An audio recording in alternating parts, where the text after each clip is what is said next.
สบายดีตอนเช้าอันนี้ตอนเช้าพาพยายามตุ้มเอียนดันเอียน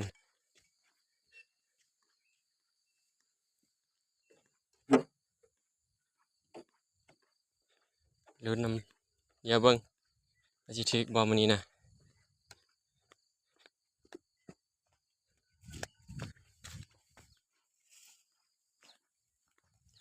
ลุ้นแหละ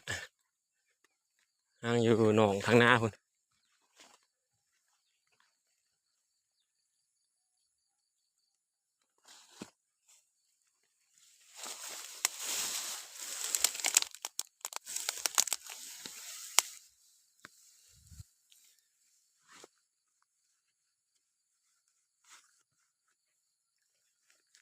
ถึกอีกบ่บ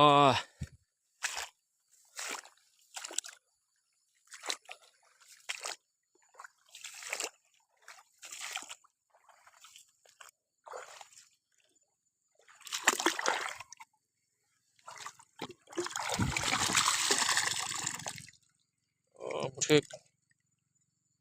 บ่มีตัวเข้า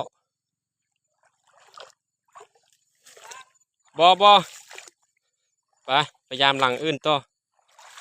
ห่างลันประมาณ20หลังนี่แหละยามหลังอีก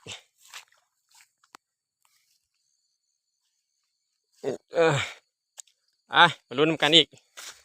ว่าจะถึกบ่ถึกน้อยถึกหลายสำใดมื้อนี้นะอันนี้มันนายพรานเพิ่นเด้สีมือเพิ่นบ่ธรรมดาได้ในการห่างตุ้มเอียนนี่ร้อยมื้อนี้นะ3 โลพอเอาก็ได้แม่นว่าหลังขาวๆหั่นนะแคมดองพะนั้นบรรยากาศแคมทุ่งไร่ทุ่งนา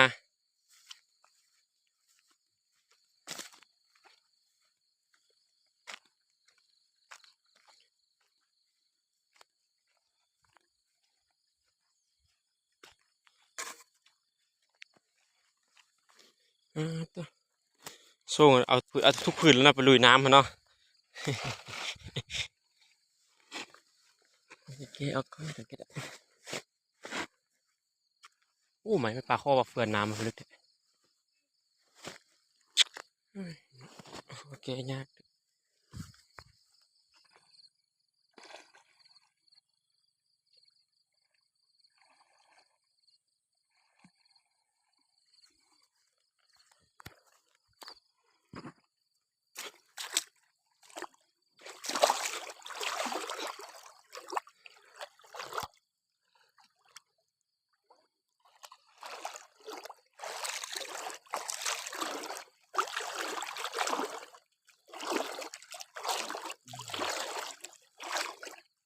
ในพาน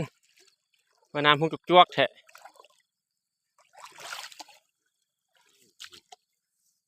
นี่แหละโอ้มีเอียนเขตนี้นะสองหลังแล้วยังนั่นเฝ้าอยู่ลามึงรอบก่อนรอบคือแต่มังหอยปลาเข่งเดี๋ยวนี้บ่ห้าเล็ดมาลักทอดของกูแล้วนะเบิ่งคักแล้วคอปลาเข่งน้อย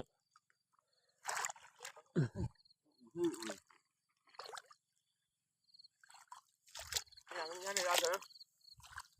ยากกัน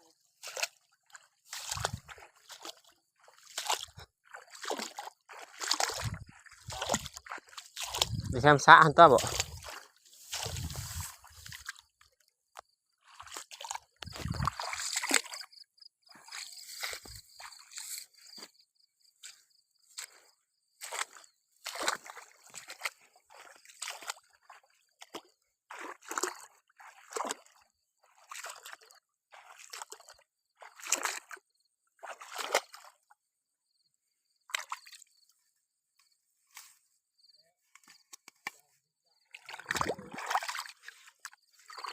นี่คนนัก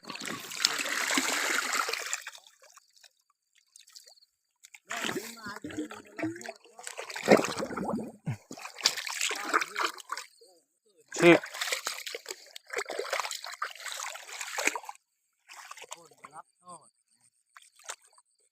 บุมีเอียนเข้าบ่เป็นอะไร